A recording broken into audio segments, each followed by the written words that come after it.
Hello everyone. So today we are going to talk about the history of modern Latin America, and we're going to get into a lot of different things. But you'd be hard pressed to find an area that would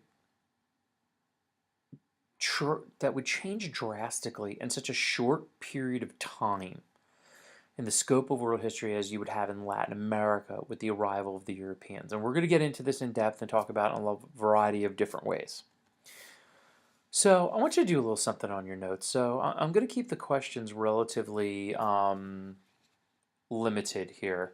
So what I want you to do is write a little, little sentence here, a couple sentences maybe, of in your opinion, and put this in the assignment, and that's going to be in the directions as well.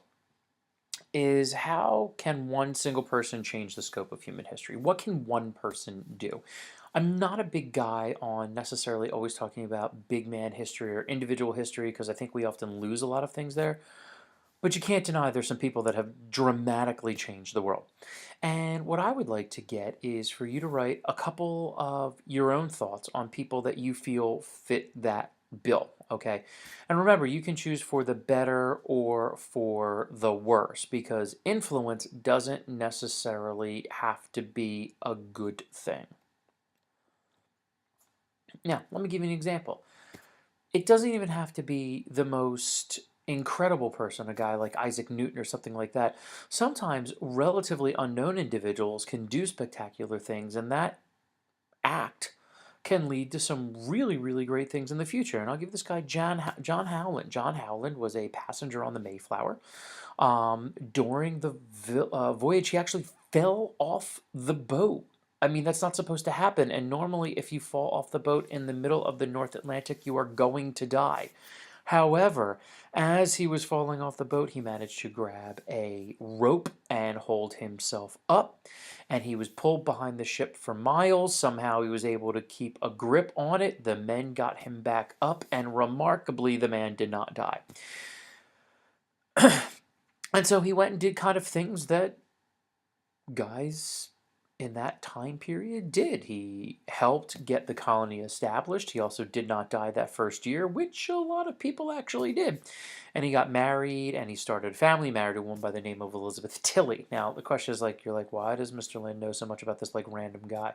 Well, he's pretty important because some of his descendants have done some things in United States history. As you can see here, we have three presidents, Franklin Roosevelt, George H.W. Bush, and George W. Bush, two world famous poets and writers, Henry Wadsworth Longfellow and Ralph Waldo Emerson, and of course Alec Baldwin.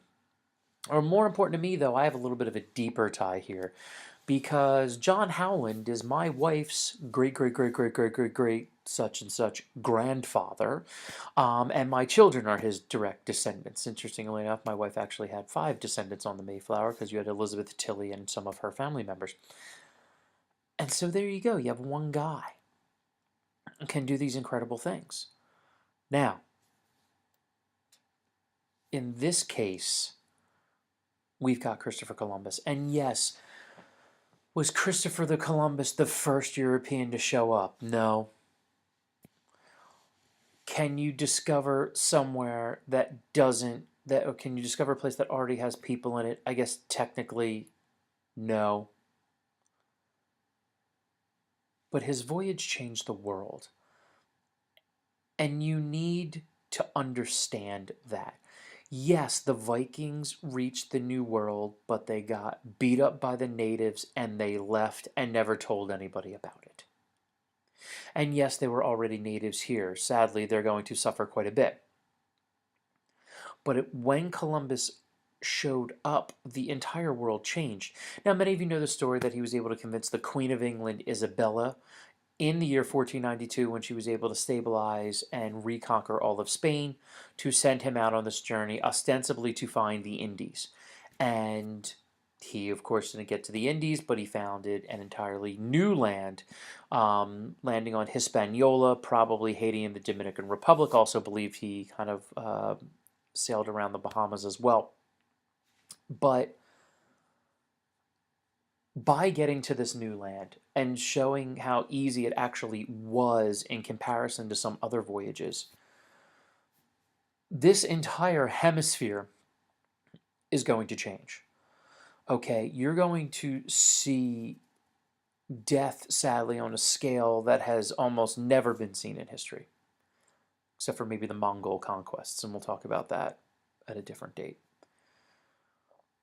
The changing cultures, the disappearance of cultures, the ascendancy of Europe. We'll be talking about this a lot, particularly in the European section, on how Europe is going to become tops in the world, and the reason is because of the resources and economic gains that they will have from conquering the New World. Most of you don't know a Mayan or an Aztec or an Inca because they're gone. And the slow but steady driving out of the natives all happened because of Columbus. A lot of times it's been in vogue in recent years to downplay what he did. And again, I'm not saying he was a good person. He was actually pretty rough and a pretty harsh taskmaster. But when he showed up here, the entire world changed. This is what's going to allow Europe to go on the run to dominate the world that they did and in many ways still do today. And that journey is crucial to understand, okay? And the whole world would change because of it. And there again, you have him on the bottom. This is a picture depicting him selling everything to Isabella here, and then the ships, the Nina, the Pinta, and the Santa Maria. Now, as he, being Columbus, got over here, showed all this cool stuff, the Europeans are going to come over here in mass. Most groups were tribal over here. Some were large, some confederacies like the Iroquois Confederacy and things along that line. However, there were two major empires, and we briefly talked about them already, the Aztec and the Inca. And so it's going to be the Spanish that come over here. And the question is, what is going to allow them so much dominance? Well, what it's going to be is that in short order, the top empires of the era that could really kind of do anything to stop the Europeans are going to get knocked off. So not too many years after Columbus, between 1517 and 1519, we have this man by the name of Hernando Cortez come into the history books. He was Spanish, and he had journeyed in the Caribbean quite a bit. And he hears stories of this famed empire that has tons and tons of gold and this or that, and he wants to check it out. So in 1519, he arrives in Mexico with 110 sailors, 553 soldiers as an invading army. He thinks he's going to knock off the Aztecs, which control an empire of around 5 million people. Now, the sailors are a little bit nervous on whether or not they can pull this off, but to force their hand, he actually burns their ships. So the idea is you're going to win or you're all going to die. Now, when he shows up at a very interesting time because normally the Aztecs weren't too real hip to visitors and they would actually kill them. However, the Aztecs had a belief in a god known as Quetzalcoatl, that name over here, Quetzalcoatl. And they believed that one day in the future that Quetzalcoatl would return to them from over the seas, because the Aztecs didn't have any boats, to instruct them and to lead them. Well, Cortez shows up at that exact same time. Quetzalcoatl was said to have been a bearded god with fair skin. Well, this is a picture over here of Cortez, pretty much fits the bill. And he was also riding a horse, which no one in the Americas had ever seen, and it freaked them out. So no one aggressively tries to get rid of this guy. However, one of the things he is going to find out very early is that the Aztecs were not very popular with their neighbors, which I will we talked about before. And so he's going to make some allies with some locals who will also hate the Aztecs and start to set himself up. Now, eventually he's invited to the great city of Tenochtitlan by the king of the Aztecs, Moctezuma II. You might have heard of the word Montezuma. That is an anglicized version of the name. It's actually Moctezuma. And as he is allowed in there, he's going to kind of scout it out, and he's going to attack the Aztecs during a religious ceremony and actually take over the city. However, it turns out Cortez wasn't actually supposed to be here. He did not get permission from the governor of the Spanish in the Americas to do this, And he had sent a detachment of soldiers and a few more ships to come and arrest Cortes. So Cortes has to leave the city to try to get rid of these guys coming to arrest him.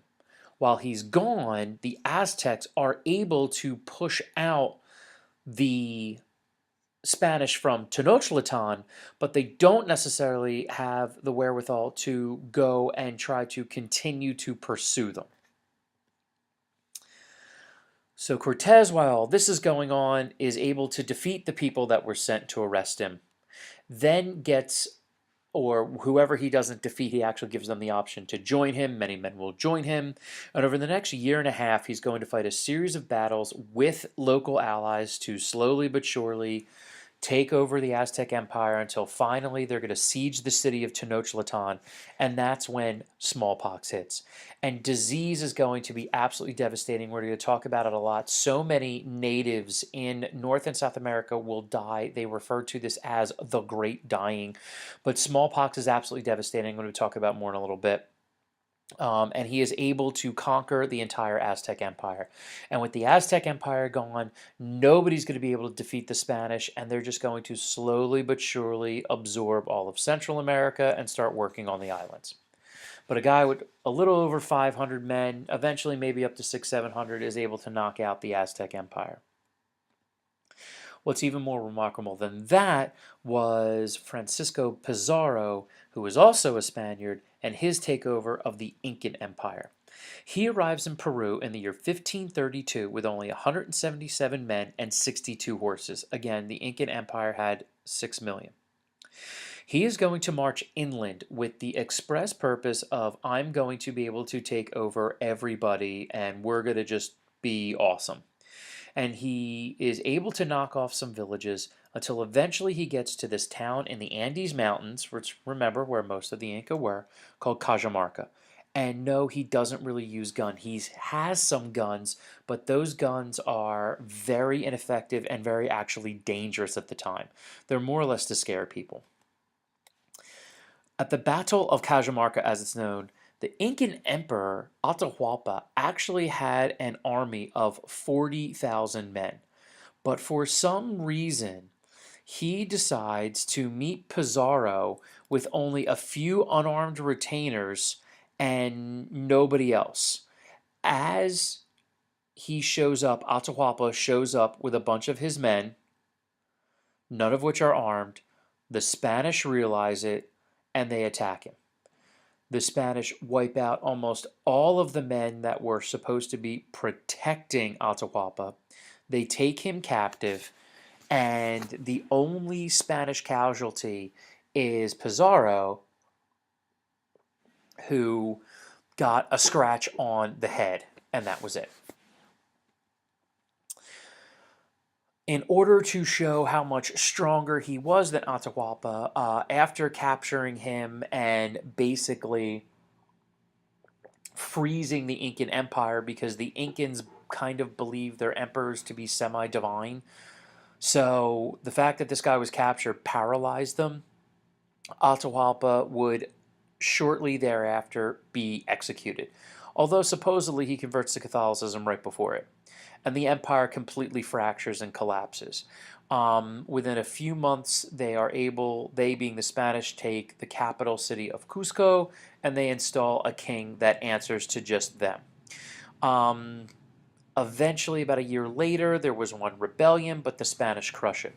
Now, Pizarro doesn't last very long because he tries to cut out a lot of his men on the share of riches here. Most notably was a room that was supposedly like 10 foot by 10 foot by 10 foot high, and that they had filled with silver when they still had Atahualpa before they executed him. But it's probably the most remarkable conquest ever, with only 170 men conquering an empire of 6 million people. Now, what we have here is it puts the Europeans in a position where they can now dominate. There are no centralized empires. There are some areas that they might not be able to get to, but in general, the Europeans are going to run the show. Sadly, there's going to be a lot of damage done by these Europeans.